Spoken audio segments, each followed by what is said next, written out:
Hi guys, welcome back to Counseling Mindset with Candace. So we're going to do another video today. If you're new here, welcome. So we usually start with our check-ins. So our check-ins is what is your mood for today? So it can be lyrics, dance moves, typing in how you feel, emojis, however you feel like expressing yourself. So for this video, my dance move is going to be the Running Man. I'm really terrible with these dance moves. Anyway, guys, so jumping right to it. So this video is going to be about psychopath versus sociopath. A little background about me. Ultimately, I would like to work in the prison system. I did work in a prison before, and that was the job that I really loved the most. The strictest job, but the job I love the most, okay? I had worked with people who were in jail because of their substance abuse use. So yeah, very lovely experience for me. And that's when I kind of noticed that I would like to work in the prison system. So anyway, this is the population that I would like to target in the long run. Sociopaths, psychopaths. I would like to do counseling. A lot of people always ask me why, but that's just my passion. So let's jump right into it. So sociopath and psychopath. So both are under the disorder antisocial personality disorder, classified in the DSM-5. Okay, we have a video about that. Check that out, where we go over like the definition of it. We talk about conduct disorder in there, which we still need to do a video about. We talk about some treatment, interventions, things of that nature. So check that video out if you haven't. But anyway, so some of the similar traits that psychopaths and sociopaths have in common. So they both have a disregard for law and social norms. Both have a disregard for rights of others. Both have a failure to feel remorse or guilt. And also, they both have a tendency to display violent and aggressive behaviors. So, of course, we're talking about the prison system here, right? Okay, because if you have a disregard for laws, disregard for others, disregard, well, if you don't have any remorse, or and then you have these tendencies to be violent or aggressive, of course, you can see how that can lead to being in the jail system, being in that cycle, right? So we're just gonna go to the differences now. So with sociopath, it's seen as environmental, meaning you had some type of childhood trauma in your life, or some type of trauma that occurred, and then these characteristics begin then, okay, or because of it. So they tend to be, psychopaths tend to be more nervous and easily agitated. They tend to be more volatile and prone to emotional outbursts. I cannot read my handwriting, guys. They tend to be more willing to, more likely to be uneducated and have a problem keeping a job. Guys, if you hear my neighbors, I don't know, maybe someone is arguing. But yeah, they tend to have a problem with keeping a steady job.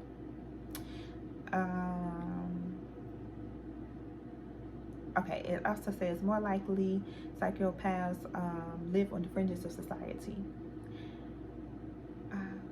They also have difficulty staying in one place, and then they may experience difficulties forming a relationship with others. And then if they do have a relationship that they have developed with another person, it's particularly that person or they're particularly a group.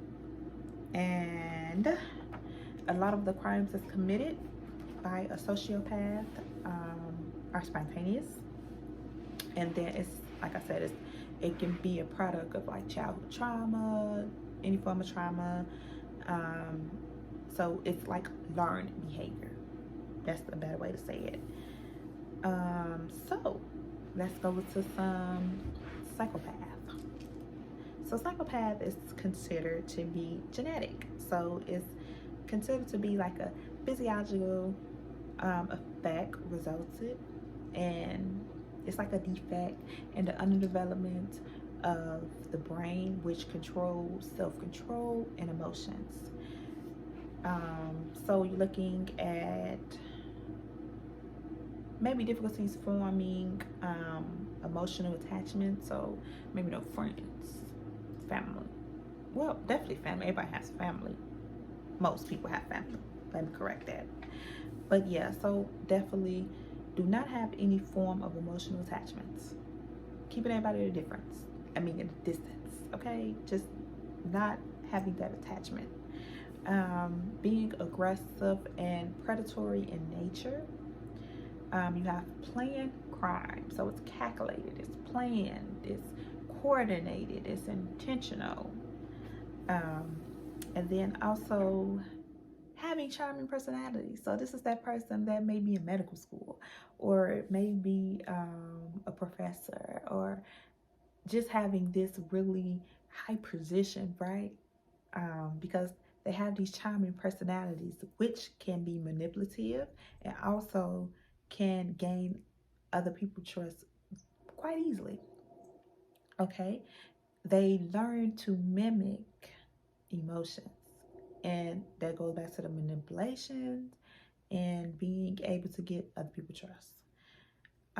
Also, they are often educated. Like I said, it can be that medical student, it can be that doctor, it can be that professor, and then they are able to hold a steady job, so they can have a whole different entire life going on, and still have this violent nature, which a lot of people do not suspect, right? Um, so with these people not being able to suspect anything, so they can have like these long relationships without, people suspecting anything going on with them. They can be this bright student, this bright doctor, this bright professor, without people having any hint, indicator.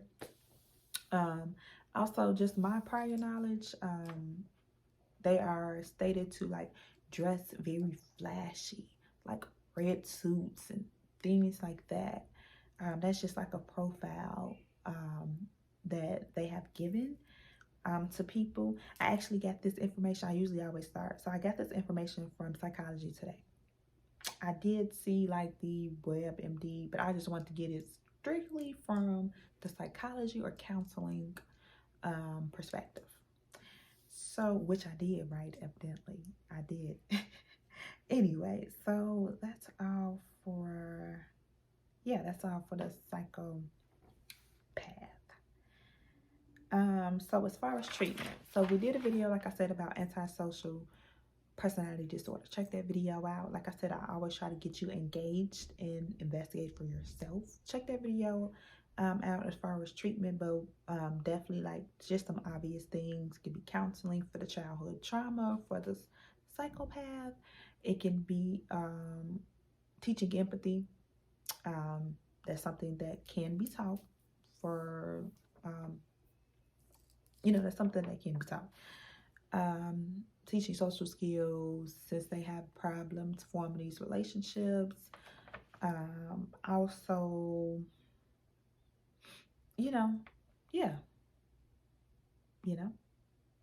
so yeah, check out the rest of the video. I'm gonna give you all the tips. So check out that video that we have here. Look it up. But I try to get you involved in some type of way, especially since it's YouTube. So my question here also for another engagement. Below in the comments, I want you to identify any fictional, did you hear me? Fictional, fictional movie characters that will fit this sociopath and psychopath description, okay? Fictional movie characters. Now, They did give us an example. So they got Ted Bundy as an example. And then also it says that 50% of all of the people who harm other people, I want to be mindful of what I'm saying, so you get the hint, okay? Are psychopaths, okay? So 50% of them. So like I said, put your comments below.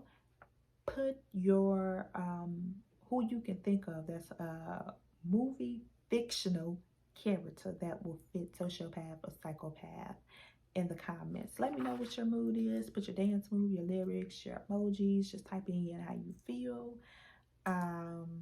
Definitely, we're not sharing any experiences about this topic, guys. Let's keep it PG and appropriate, positive and appropriate.